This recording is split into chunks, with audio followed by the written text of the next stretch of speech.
ਤੇ ਹੁਣ ਮੈਂ ਕਿਹਾ ਉਹ ਸਮਝਾਣਾ ਸੀ ਨਾ ਉਹਨੂੰ, ਮੈਂ ਕਿਹਾ ਤੂੰ ਤੇ ਮੈਂ ਹਿਸਾਬ ਲਾਈਏ ਵੀ ਸਾਡੇ ਕੋਲ ਕੋਈ ਨਹੀਂ, ਉਹਦਾ ਤੇ ਹੈ,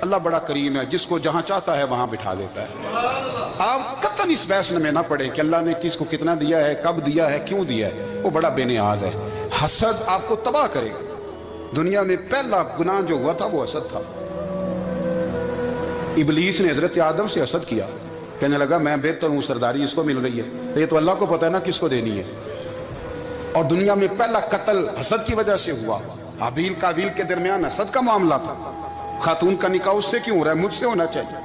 حسد تباہی کرتا۔ آپ یقین کریں، یعنی دکاندار کے سامنے دوسری دکان پڑتی ہے اور پریشان ہو جاتا ہے، وہ کہتا ہے میرا کیا بنے گا، لا حول ولا قوت الا باللہ العلی العظیم، یعنی تیرا کیا خیال ہے کہ تیرے حصے کی روٹی وہ کھا جائے گا، اتنا چھوٹا دل، یعنی تیرا موقع یہ ہے کہ تیرے حصے کا نصیب اس تک چلا جائے گا، یہ تیری خواہش ہے۔ ایک دوسرے کی کمزوریاں بیان کرنا، اس کا تو مال ہی ناقص ہے جی، اس کے تو پاس ہی کچھ نہیں، یہ تو کمزور لوگوں کا طریقہ ہے۔ میرے رسول کریم علیہ السلام گزر رہے تھے، پت جھڑ کا موسم تھا، خزاں کا موسم تھا، درختوں کے پتے جھڑ رہے تھے، صحابہ کو ساتھ لے کے حضور گزرے اور ایک درخت کی ٹہنی کو پکڑ کے حضور نے ہلایا۔ صحابہ فرماتے ہیں کہ چھم چھم اس کے پتے گرے، زمین پر ڈھیر لگ گیا۔ حضور نے فرمایا دیکھا تم نے کیا ہوا؟ حضور ہاں۔ فرمایا کتنی تیزی سے پتے جھڑے ہیں، صرف تنا رہ گیا ہے اور خالی ٹہنیاں رہ گئی ہیں، کوئی حسن بچا ہے؟ حضور نہیں۔ تو نبی کریم فرمانے لگے جو حسد کرتا ہے نا، اس کی نیکیاں بھی اسی طرح جھڑ جاتی ہیں، اسی طرح۔ اور ایک جگہ حضور فرمانے لگے جس طرح راکھ لکڑی کو آگ کھا جاتی ہے، جس طرح لکڑی کو آگ، جب آگ کھا جائے تو پھر لکڑی کو لکڑی نہیں کہا جاتا، راکھ کہا جاتا ہے، کوئلہ کہا جاتا ہے، اس کی اصل باقی یعنی اسے کھائی جاتی ہے۔ تو حضور علیہ السلام فرمانے لگے جس طرح آگ لکڑی کو کھا جاتی ہے، فرمایا اسی طرح حسد نیکیوں کو کھا جاتا ہے، نیکیاں رہتی نہیں۔ حسد کرنے والے کے پاس نیکیاں یعنی ان کی اصل شکل موجود، کبھی بھی حسد نہیں کریں۔ اللہ کی تقسیم ہے، جس کو چاہے جب چاہے جتنا چاہے عطا کرے۔ اور چوتھی بات میرے بھائی، کبھی بھی بغض نہ پیدا کریں۔ بغض والے لوگ بے سکون رہتے ہیں۔ بہت ساری کمزوریاں ہمارے اندر ہوتی ہیں نا، پھر اللہ ہماری روزی تو نہیں نہ بند فرماتا، یہ تو نہیں کہتا کہ زمین سے نکل جاؤ۔ اگر یہی والا معاملہ ہو جو ہمارا ہے کہ شادی پہ اس نے میرے ساتھ برا سلوک کیا تھا، ساری زندگی بغض رکھنا ہے۔ اگر یہی معاملہ فرشتے اللہ کی بارگاہ میں کہیں کہ یا اللہ اس نے فلانے دن شراب پی تھی، اب اس کو زمین میں نہیں رہنے دینا، نظام زندگی چلے گا؟ تو اگر اللہ ہمیں معاف کرتا ہے تو ہم بندوں کو معاف کیوں نہیں کرتے؟ آپ یقین کریں، اتنی لمبی عداوتیں، اتنا لمبا حسد، اتنا لمبا بغض، اتنا لمبا۔ حدیث میں نے پڑھی، میں حیران رہ گیا۔ میرے نبی کریم علیہ السلام نے فرمایا اپنی بیوی سے کبھی بغض نہ رکھنا، اگر اس کی ایک بات ناپسند ہو تو اسے چھوڑ کے وہ بات دیکھو جو تمہیں پسند ہے۔ میں اس حدیث کو پڑھ کے سوچنے لگا کہ کیا بیوی کا بھی بغض رکھتے ہیں لوگ؟ اب حضور نے کہا ہے تو اس کا مطلب ہے لوگ بیوی کا بغض بھی رکھتے ہیں۔ اب اس پر استدلال کر کے مجھے کہنا پڑے گا کہ سسرال والوں کا بغض بھی رکھتے ہیں، کہنا پڑے گا کہ بھائی کے سسرال والوں سے بھی بغض رکھتے۔ اس حدیث کی روشنی میں سمجھا کہ لوگ بھابھی کا بغض رکھتے ہیں، بغض، ورنہ عادتیں تو ہماری بھی کئی بری ہوتی ہیں۔ اگر عادات ایک وجہ بنے اختلاف کی تو عادتیں تو ہماری بھی کئی بری ہیں، لیکن ہم اپنی بری عادتوں سمیت اپنے آپ سے پیار کرتے ہیں، اور سامنے والے کی ایک بھی عادت بری ہو تو اس سے بغض رکھتے ہیں۔ بغض نہ پیدا کریں۔ میرے نبی پاک علیہ السلام نے فرمایا کچھ چیزیں تمہارے دین کو مونڈ ڈالیں گی، تباہ کر دیں گی، کاٹ دیں گی۔ حضور کون سی؟ فرمایا حسد، تکبر اور بغض، یہ تمہارے دین کو تباہ کر دیں۔ ہم بے چین اس لیے ہیں کہ ہم نے بہت سارے لوگوں کا بغض پالا ہوا ہے، اور ہر فیلڈ میں سیاستدان نے سیاستدان کا، ذاتیات پر اتر کے بات کرتے ہیں، معزز ترین لوگ، تاجر نے تاجر کا، الا ماشاءاللہ بعض جگہ پہ اہل علم بھی ایک دوسرے سے عداوت رکھتے ہیں۔ خدا را دل رب کریم کے آنے کا ٹھکانہ ہے، یہ صاف ہوگا تو اس میں رب رسول کے جلوے ہوں گے، اور اگر اس میں عداوت ہو، اس میں بغض ہو، اس میں کینہ ہو، نفاق ہو، سنیں میرے رسول کریم حضرت ابو بکر صدیق رضی اللہ تعالیٰ عنہ کہتے ہیں میں رو ہی پڑا۔ مکہ فتح ہوا نا تو اکرمہ بن ابو جہل نے پیغام بھیجا کہ میں نا کلمہ پڑھنے کے لیے آ رہا ہوں۔ بات لمبی ہے، میں موضوع پہ رہنا چاہتا ہوں۔ کہتے ہیں جب وہ آنے لگا نا تو نبی پاک نے ہم سب کو بلایا، ہم حاضر خدمت ہوئے تو حضور فرمانے لگے کہ